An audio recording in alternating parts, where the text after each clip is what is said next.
Hey there, welcome to Awesome Comics, your one-stop shop for everything comic book entertainment.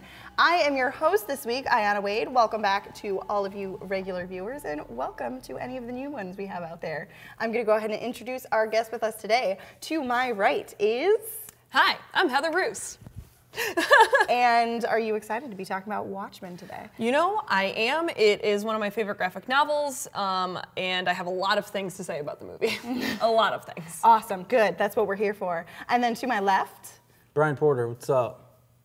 Are you excited to be talking about this today? Well, we all know how much I love talking about Zack Snyder. So. Yes, that's true. Speaking of, Walter actually can't be with us today. I apologize about that, but we were really worried about the weird paradox that might happen of him being Zack Snyder and talking about Watchmen. It's just too much to get into. All right, but we're going to get into it. This week's topic is, obviously, as you know, since you clicked on the link, Watchmen. And we're very excited to discuss the movie and some controversial stuff. Some people like it, some people don't like it. So we have two opposing sides this week. And Heather, you're going to go ahead and start us off with our first topic. We're going to be talking about characters and the acting. What do you like? What don't you like? Okay, well, first of all, I'm on the side of not necessarily liking it because, like I said earlier, the graphic novel is one of my favorite graphic novels. I love it. So I had some issues with the characters, especially with, I don't even know what it is. It feels like even though they have some of the characters verbatim from the book, there is just something missing.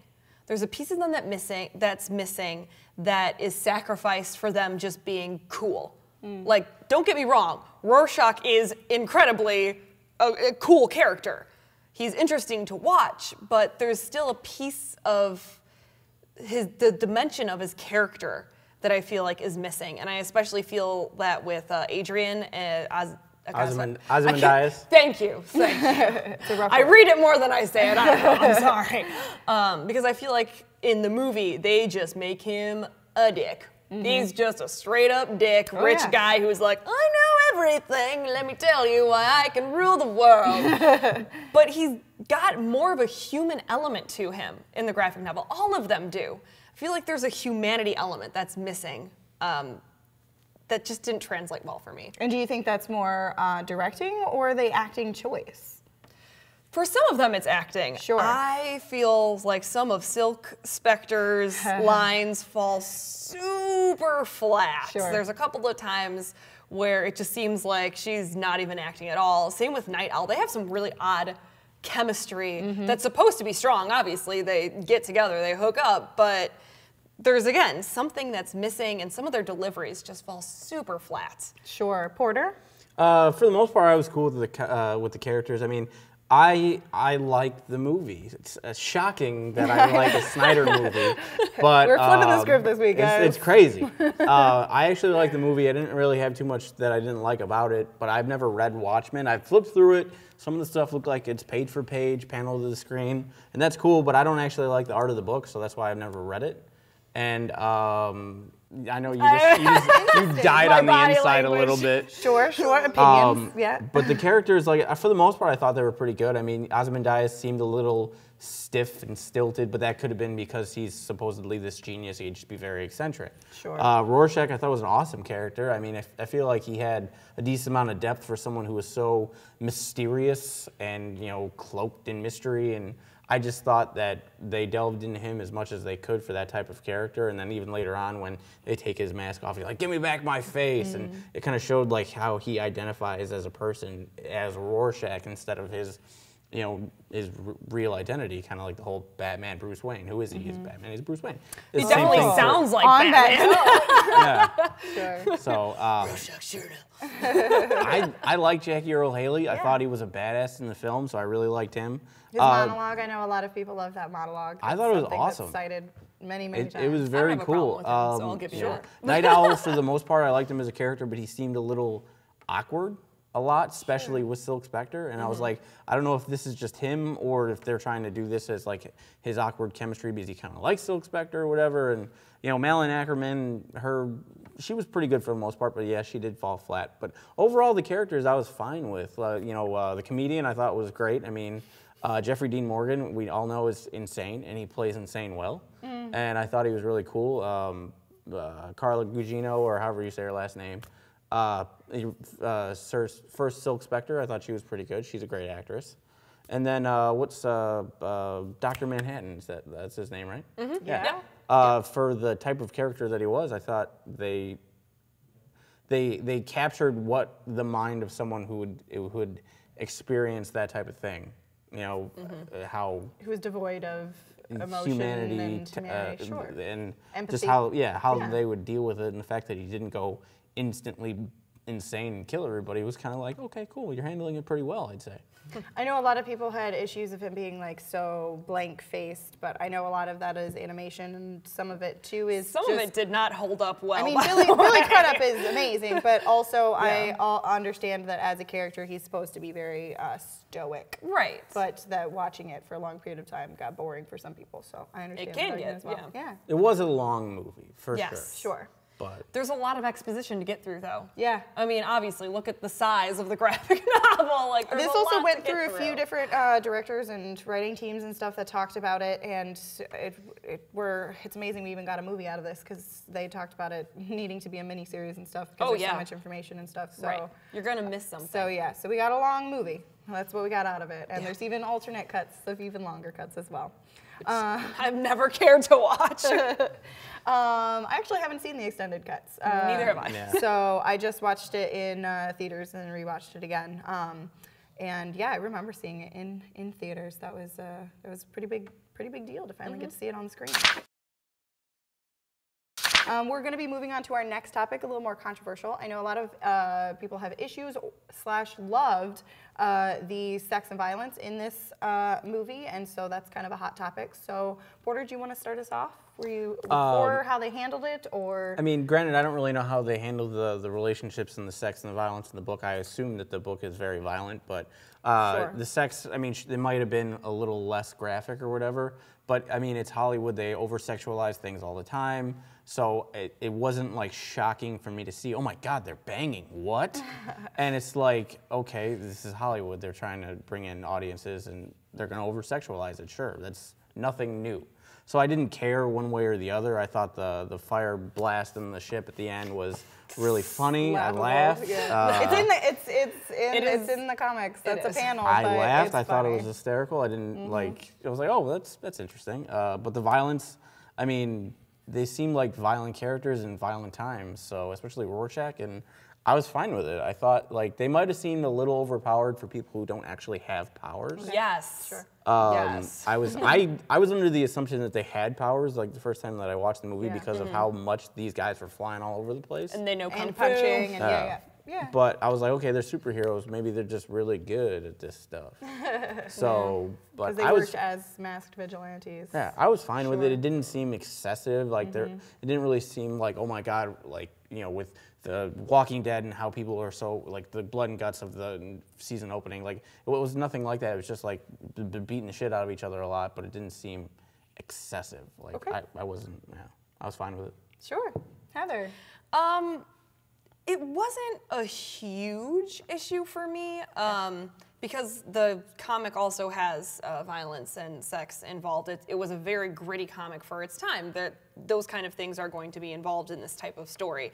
But I did find some of it, especially that scene you were referencing earlier in the night owl. I don't know what do you call it. The Owlmobile. The Owlmobile. What is it called? I don't know It's what the bat called. plane. The bat plane. the bat Whatever. It was just so ridiculous and over the top of the movie Hallelujah. and so long. Yeah. And the choice of the music in that moment to do the Hallelujah song was just way too much for me. It was so over the top. And it was funny, but I don't feel like it was supposed to be funny. I shouldn't have been sitting there in stitches being like, look at her face. You should have been like, man, she just needed this connection, this human connection. Now she's getting it. But instead you were like, right. Fire shot out. right. I was laughing and I should not have been. Sure. Sure. And some of the violence is a little bit over the top, but it doesn't bother me too much. I mean, the only time where I felt like, okay, this is a little bit enough is sometimes during the jailbreak scene. It gets a little excessive, you know, especially when the guy's arms are getting cut off, you know, things like that. I'm not a prude, but okay, we get it. We get it. They're dying. I would almost argue there's a difference between the movie and the comic in the sense that with a comic you can sit and read it for as long as you want and then put it down. In a movie, you're sort of set with however long they're making you watch it. Yes. So I understand if some people while they're watching it think, oh, this scene's going on too long, or like, oh, I'm seeing too much. Like with a comic, you get to decide when you're done with that moment. Right. In a movie, you're up to their will of how long you have to do it. So yeah. Well, and there's some subtlety sometimes where it's almost more gory for you to think about it rather than see it. Like at the end of the jailbreak scene when Rorschach goes into the bathroom after that gangster, gosh, I can't think of his name, but he goes after him into the bathroom, and all you see is the blood trickle out of the bathroom. It's a lot of blood. So it's like, I have no idea what happened, but that's more interesting to me than Rorschach cutting someone's arms off. Yeah. It is not a large man. That amount of blood, wow. What happened? Concerned for I have no idea. Yes, yes. Yeah. I will say on the issue of sexualization of this movie, Silk Spectre's nipples in the costume, ridiculous. That is my costuming note for the movie, and I will move on. We're going to move on to our final topic. I know, guys, there's a lot to talk about here, so go ahead and engage us in the comments below what we missed, what you thought was good, and what you thought was bad. But finally, we're going to discuss relating it to the comics. Does it relate well? Should it relate well? Difference in the ending? Porter, do you want to kind of summarize yours first? Well, I'm a huge, I always want the movies to mirror the comics as best as they possibly can. And from what I've seen, just flipping through, it seemed like a lot of the shots mirror it, but the overall tone, I'm not too sure. I know you said that they changed the ending a lot, and had I read the comic, had I been a fan of it, I'm sure I would have hated that, because it's like, don't change the ending. You change the ending, you change the way the characters interact with each other, and you change the tone of the film. So I don't like that. I think that they should have kept the ending, though it sounded completely ridiculous. But so you think that even if they think, well, it worked well in graphic novel, it probably won't relate well on screen, you still think they should go for it? Or what do you think? At least I see how the ending of the movie worked well for this. It seemed to fit the tone with the Doomsday Clock and all this other stuff, and Manhattan being overpowered and whatnot.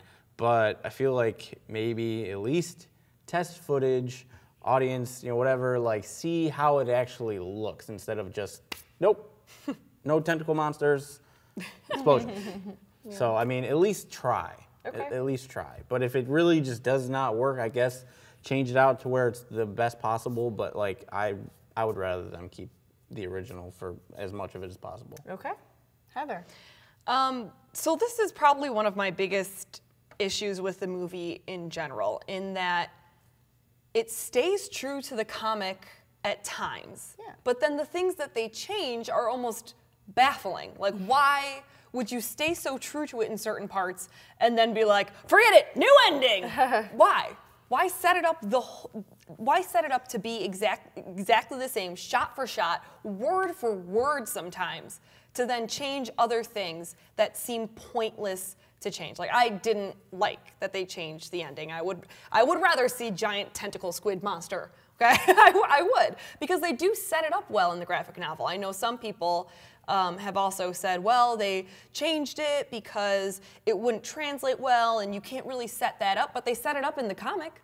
So you can easily set it up in the movie then. I just thought about this. You probably could have set it up well. I mean, look at Hellboy. The end of Hellboy, it's freaking tentacle monster shit's coming down. Like, okay, we've seen this. It works. I mean, it's a comic book movie. Yeah. Let people suspend their disbelief. We already have a giant blue man going to Mars. Like, why not? Why not? We gotta draw the line somewhere. Come on. Right. Come on. So I just feel like it was strange, the things that they chose to change.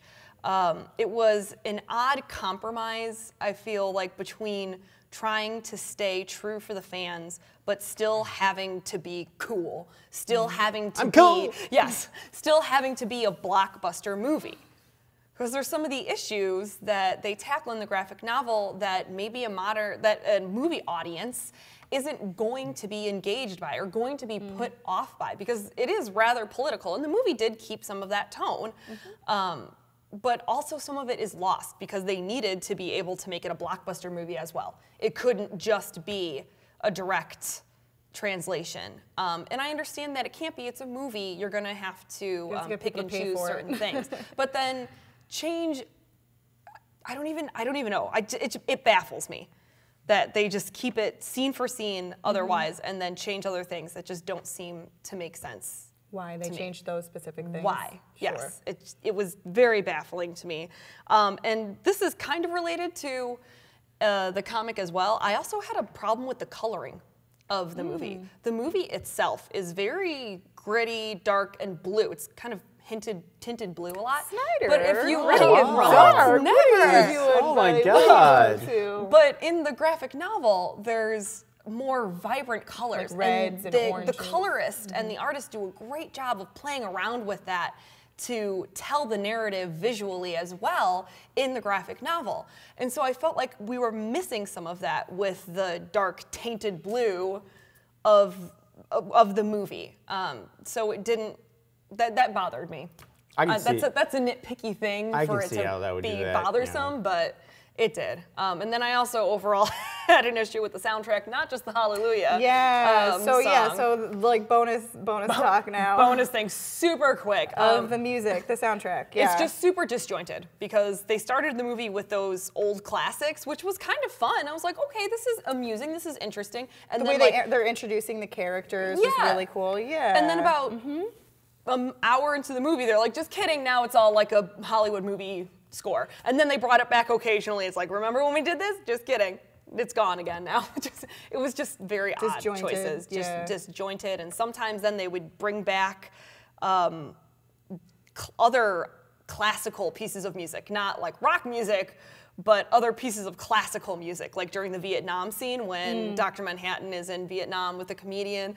And that was maybe supposed to be a little bit comical, but it definitely made me laugh. I was like, this is so ridiculous. What an odd choice of music. I don't know. And was the music I don't memorable for you? remember any of the music at all, and I love like film scores and all that stuff. So as my esteemed colleague Nick said, if you don't remember it, it's probably not that good.